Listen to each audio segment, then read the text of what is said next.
dengan perintah siapa Nabi pada kami, asyiyatat tarwiyati, pada sorenya hari tarwiyah. Asyiyatat tarwiyati, pada sorenya hari tarwiyah, yaitu tanggal 8 Dzulhijjah. At-tarwiyah itu maknanya segar. At-tarwiyah itu maknanya segar. Artinya hewan-hewan atau unta yang digunakan untuk perjalanan dari tempat yang jauh, setelah istirahat beberapa hari sudah kelihatan segar kembali, siap untuk meneruskan perjalanan lagi.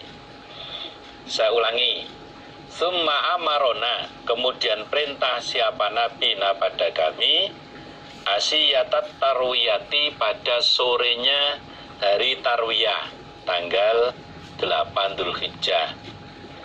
Nabi perintah an-nuhilla, supaya ikhram kami bil haji, untuk haji.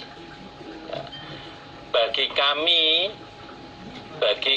kami orang-orang yang tidak membawa hadyu, orang-orang yang tidak membawa ternak untuk dam haji, pada sorenya tanggal 8 Dzulhijjah, pada sorenya tanggal 8 Dzulhijjah diperintahkan oleh Nabi untuk mulai berpakaian ikhram lagi, diniati untuk haji.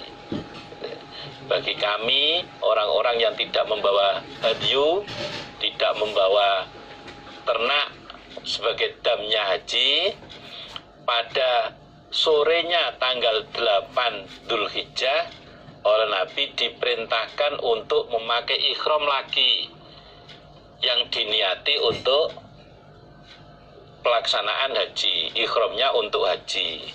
Nah, di mana pembeda antara ikhram untuk haji atau ikhram untuk umroh? Itu bisa dilihat dari niatnya. Kalau niat ikhramnya haji berarti mengucapkan lafaz niat labbaik Allahumma hajjan.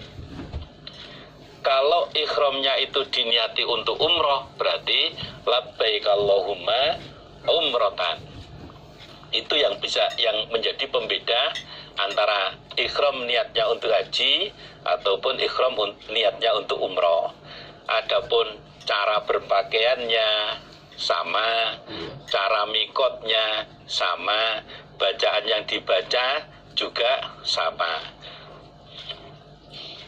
Fa'idha farauna, maka ketika telah menyelesaikan kami minal manasiki, dari beberapa manasik haji. Fa'idha farauna, maka ketika telah menyelesaikan kami minal manasiki, dari beberapa manasik haji, jina, maka datang kami, fatufna, maka tawaf kami, bil baiti, di Baitullah, wabis sofa wal marwati, dan di bukit Sofa dan Marwah. Ketika kami telah merampungkan manasik haji, amalan-amalan yang berkaitan dengan ibadah haji, maka kami kembali ke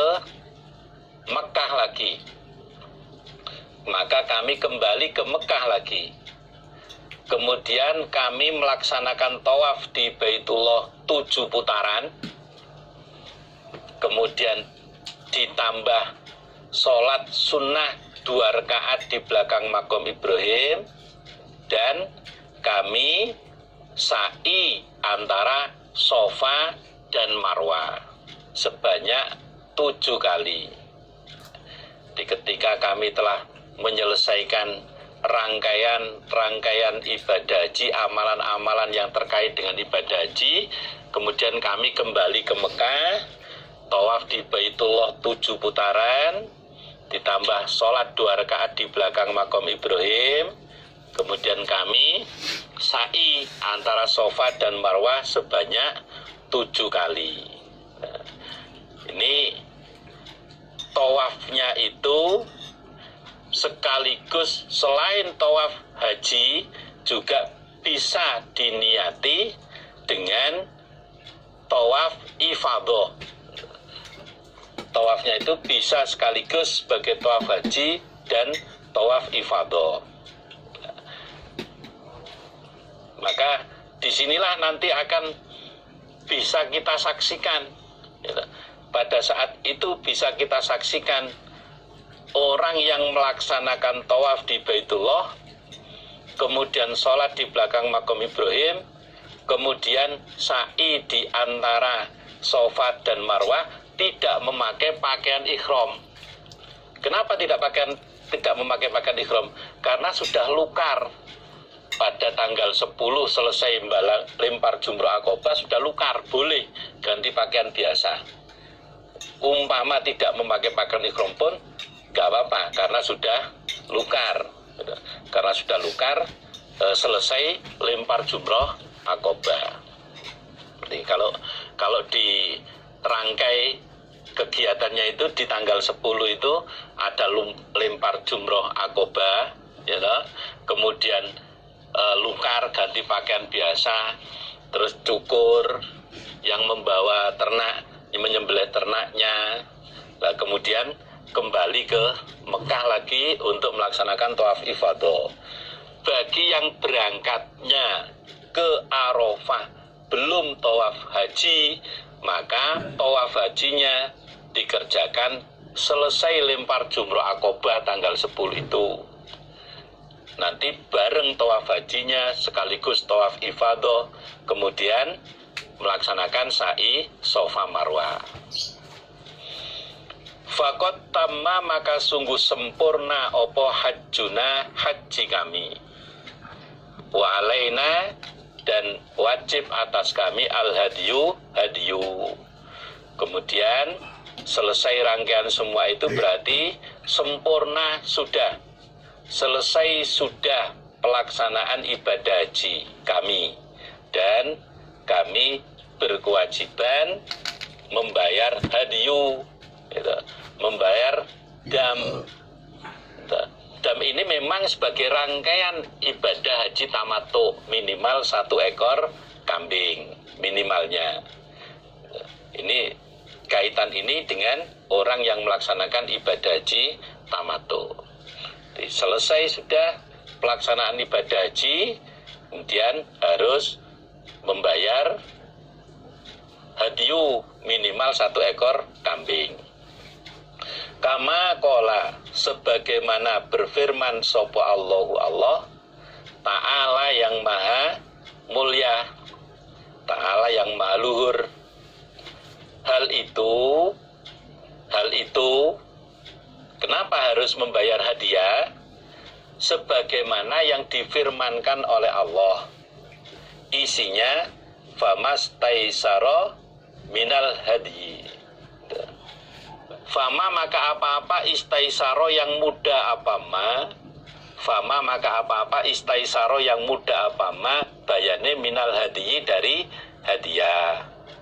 Bagi orang yang melaksanakan ibadah haji tamattu, itu mempunyai kewajiban menyembelih hewan yang menurut dia mudah atau menurut dia mampu, minimalnya 1 ekor kambing.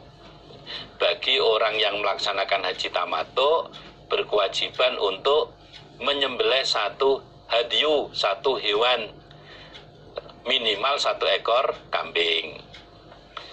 Faman maka barang siapa lam yajid yang tidak menjumpai dia, tidak mampu membayar 1 ekor kambing, fasyamu salasati ayyamin, maka puasa 3 beberapa hari.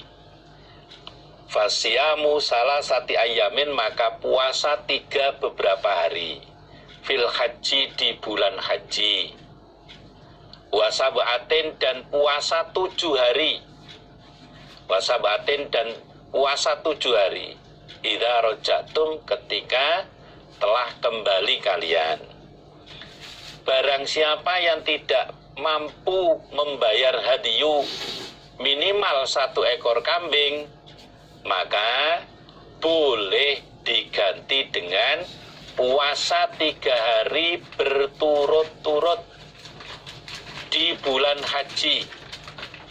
Maka boleh diganti dengan puasa 3 hari berturut-turut di bulan haji.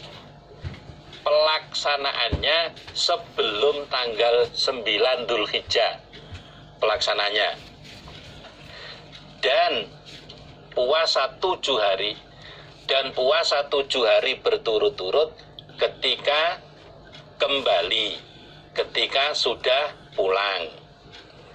Ila amsorikum pada beberapa kota kalian, ketika sudah pulang ke daerah asalnya masing-masing. Berarti 3 hari dikerjakan di Mekah sebelum tanggal 9 Dzulhijjah, kemudian yang 7 hari dikerjakan ketika sudah sampai di rumahnya masing-masing. 7 hari ini juga dikerjakan secara berturut-turut. As-satu, adapun kambing, ikut tajzi mencukupi apa kambing.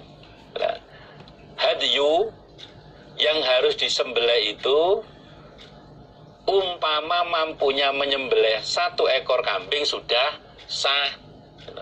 Umpama mampunya menyembelih 1 ekor kambing sudah sah, sudah cukup. Bagi yang bisa menyembelih 1 ekor kambing, ya cukup menyembelih 1 ekor kambing, tidak perlu melaksanakan puasa. Bagi yang tidak bisa melaksanakan menyembelih seekor kambing, harus berpuasa 3 hari di Mekah di bulan haji sebelum tanggal 9 dan 7 hari ketika sudah pulang ke daerahnya masing-masing. Sebagai tambahan catatan, walaupun tidak diterangkan di hadis ini,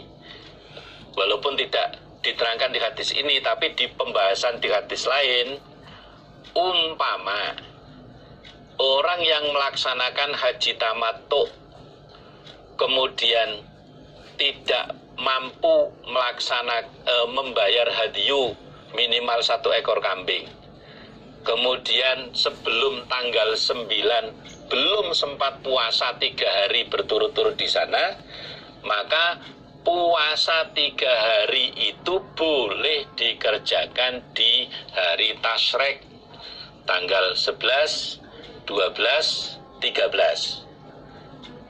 Kalau memang tidak bisa melaksanakan puasa 3 hari sebelum tanggal 9, maka puasanya 3 hari itu boleh diganti, boleh dikerjakan di Yaumut Tasyrik, di hari Tasyrik, yaitu tanggal 11, 12, dan 13.